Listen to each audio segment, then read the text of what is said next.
Hey everybody, this is Dylan. I often get asked how I make my oatmeal. So I thought I would show you. It's pretty simple. As many of you know, I am doing live cooking demos starting this Saturday. Check that out at wellyourworld.com. I'll talk about that at the end of this video. But right now, I want to make some oatmeal. So let's head over to not the cutting board, but the stove. And all I do is I've got 2 cups of oats here. Yeah, and I'm gonna add some boiling water. I don't measure my water. I just kind of stir it around. Turn the stove on now. Stir it around until it looks like that's about the right amount. And then you can always just add more as you go, right? So let's get that up to a good boil, and then I'll turn it back down a little bit. And I've got some different items here that I'm going to add to it. It's really that simple. I mean, it's just oatmeal. It's just oatmeal.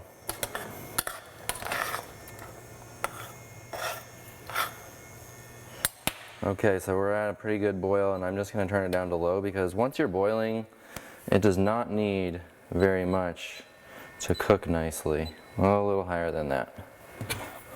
A little higher than that, okay. So we'll let that go for a couple minutes. So I thought while I'm here that I could also answer a couple questions from some recent posts randomly on Facebook. Check out this setup I've got. We even can see my computer in these demos. So it's pretty fancy, pretty fancy. Brenda says, what is the opinion on coconut milk as an ingredient? It has fat, but it is a nut.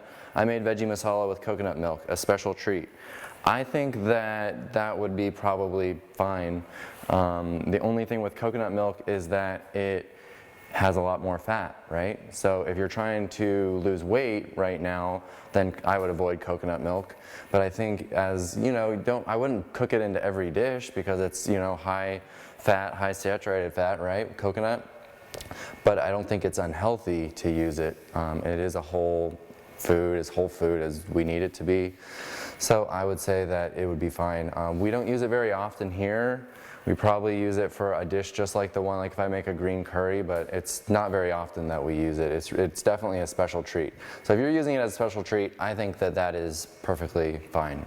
Unless you're trying to lose weight. It will slow you down with the weight loss if that's one of your goals. Let's check out the oatmeal is going.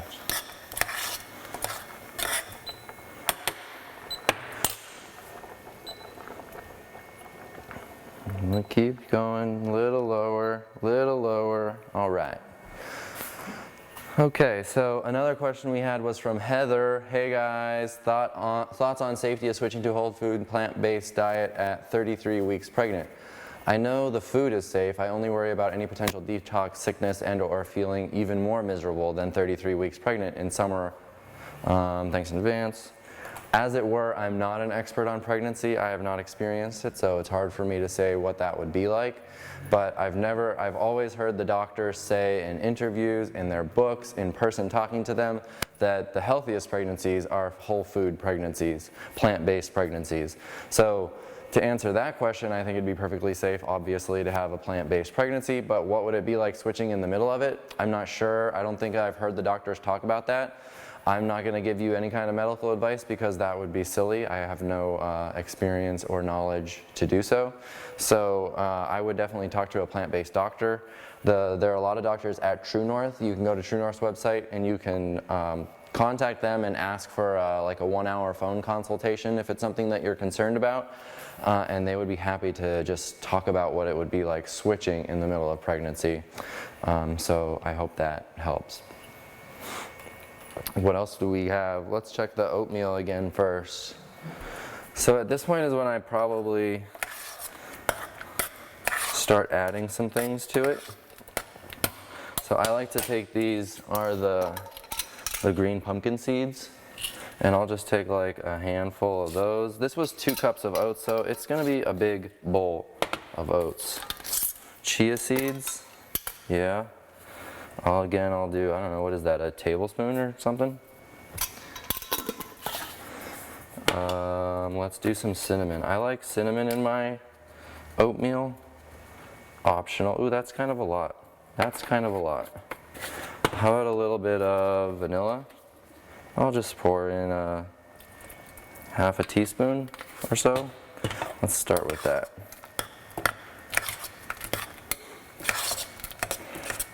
I do not, as many of you have heard me say before, I don't eat breakfast all that often, so it isn't really that common that I even eat oatmeal.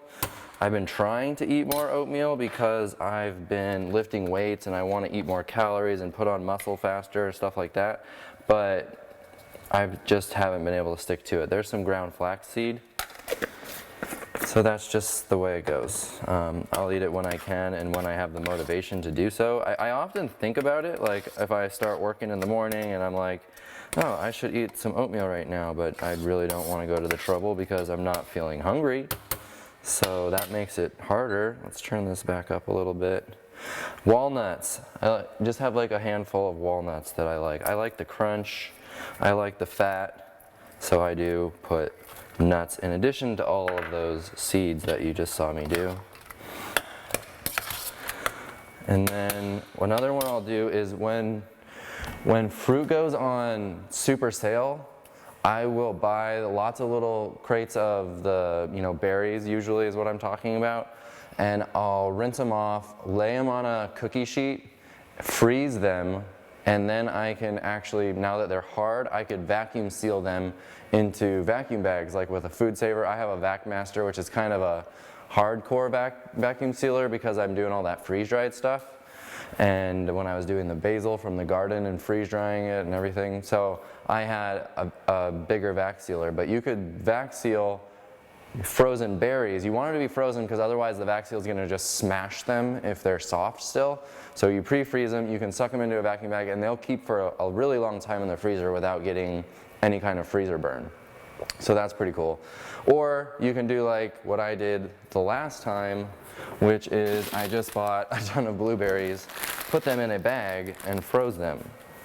So, that's easy.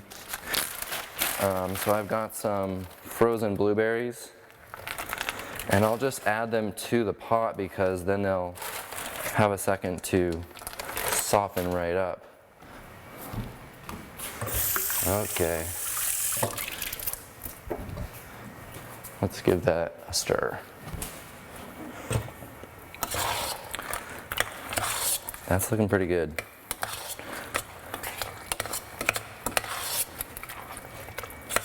I'm going to add a little bit more water, or you could add, your favorite nut milk, soy milk, whatever, to give it a little bit of a creamier consistency. And then let's go talk about dates. So I also like to sweeten it up a little bit. So what I'll take is some of these regular old whatever dates. These were the cheaper ones that I bought in bulk from Costco, and I'll just slice them up. So I'll slice it lengthwise once and flip it and do it the other way. So I have these 4 long pieces of date, and then I'll flip them the other way and just chop through it. So I'll have some date chunks. So you won't get date in every bite, but you'll get surprised by it. So that is what I do with the dates. And I'm not that picky. You could also sometimes when I make the oat clusters, instead of chopping up the dates, I'll use the food processor to blend up the dates and the banana together and just get that creamy banana paste. You could do that here too. It's kind of a lot of work for just oatmeal. So that is the dates right there. Let's do another question. Got that one. Heather had another question about pregnancy. Back again. What are some good make-ahead meals to prep or freeze after the baby arrives? Any suggestions? Welcome. I'll suggest. I would suggest anything that you can do platter style, that you can just freeze like in the platter, even maybe before you bake it. Like I have that video up that's what is it, a quinoa cheese sauce with black beans and kale, I think maybe I put in it. This is pretty much good to go. And, but like a shepherd's pie, Kathy Fisher has an awesome shepherd's pie on Straight Up Food. You could put the whole thing together and then instead of baking it at all, just put it in the freezer, cover it, freeze it, and then when you're ready to have it, you can bake it for a while. You could probably thaw it first, but you probably don't have to. You could probably just let it preheat with the oven and then just let her rip. And it'll take longer, obviously, because it's thawing out. Okay, so here's what I'm going to do with my oatmeal to dress it up. Is I'll just pour this enormous, oh, that's a lot. I don't know how I'm going to eat all that, except that I know that I am. So then I'll take these dates, which actually I usually would add the dates to the pot so I can stir them up and break them up better. But no big deal. I'll just take the spoon and mix them up.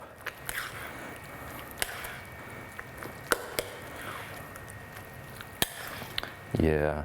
What else is good to freeze? Or I guess bulk prep. You could make that veggie salad that I have the video of that I really like. You could do that bulk prep. That'll at least give you a good week of salad. Let's do some banana. So with banana, I just get like a regular kitchen, table knife and peel it. And I just go right at it like this.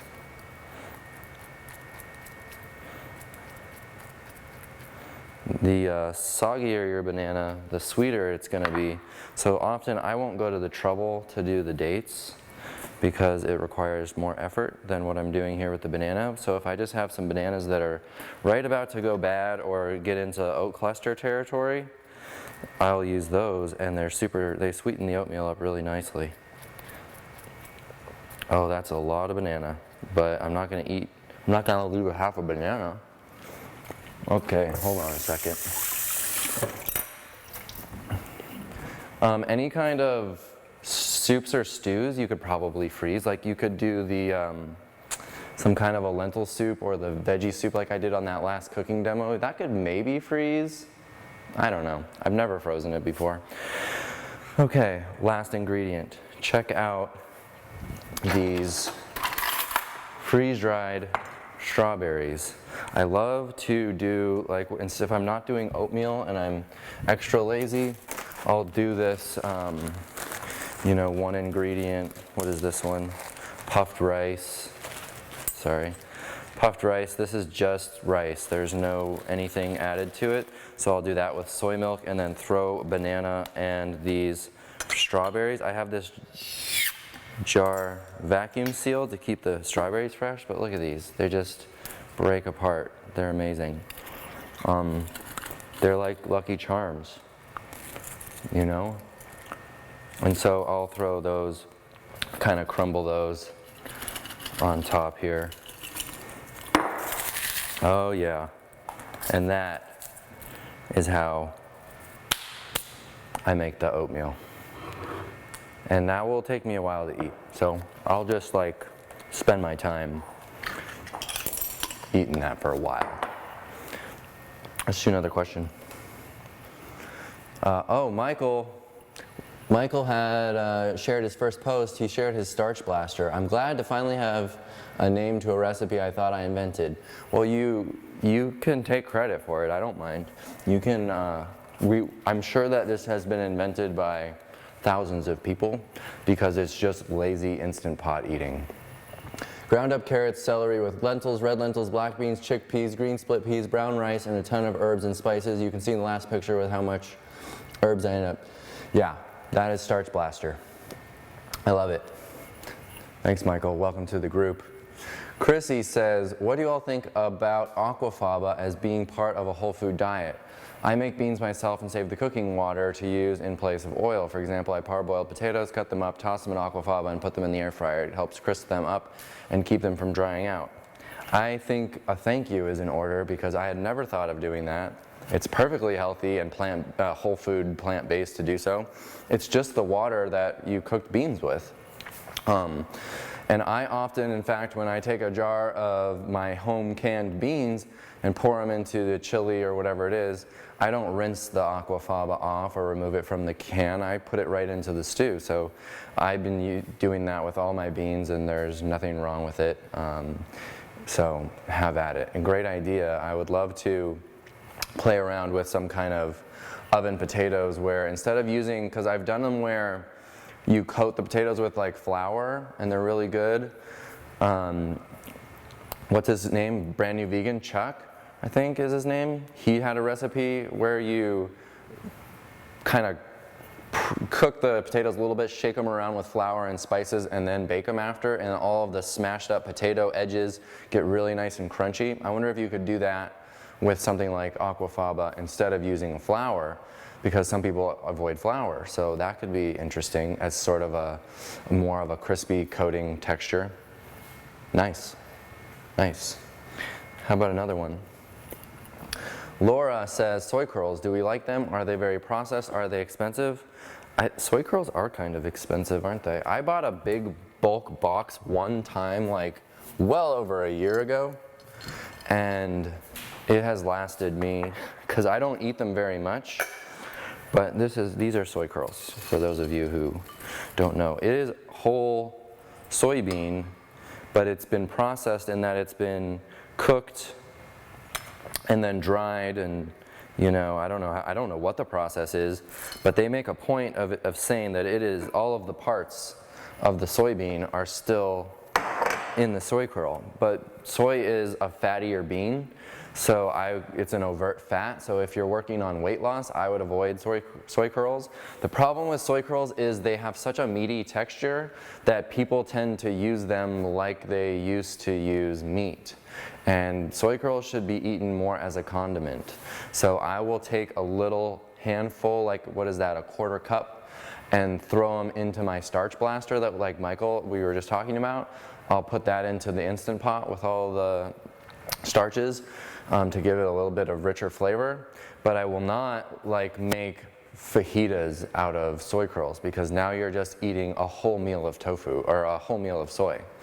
So I feel like that's too much, and then I'm missing out on the other things that I ought to be focusing on. So, but they're perfectly fine. They can be addictive. I mean, I've gone through times when I was eating them. I was lazy, I had nothing in the house, and I would just soak them and then heat them up on the stove and add spices to them and just eat like a panful of soy curls. That was not, I don't recommend you do that. So, but they're perfectly healthy. I don't think there's anything else that I have to say about soy curls except be careful with them. Kelly, a new member. Welcome, Kelly. Hello, everyone. Can anyone suggest a good salt substitute? The few I tried are too spicy. I'm not a fan of black pepper. I haven't used very many salt substitutes, but I know that the one they talked about at True North often was Benson's Table Tasty, which I think you have to buy online. I think you can get it on Amazon. And my dad, for a while after True North, he was a big salt person, and well, so am I. That's been my hardest thing to reduce. Now I only sprinkle salt on top of my food when I'm about to eat it. I never cook with added salt unless I'm doing something with miso or a little bit of soy sauce or something like that in a sauce that I'm stirring up. But I haven't tried the Table Tasty. My dad tried the potassium shaker. I don't think you should do that.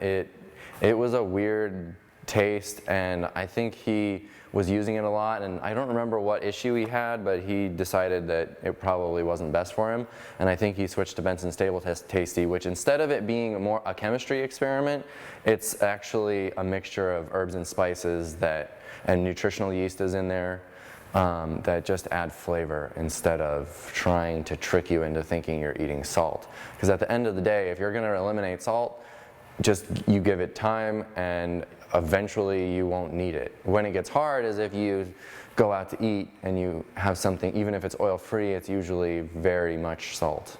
So that's where I get stuck. Like if I'm trying not to eat salt, then I'll go have a salt and then I'll want it when I get home, and so that's really hard.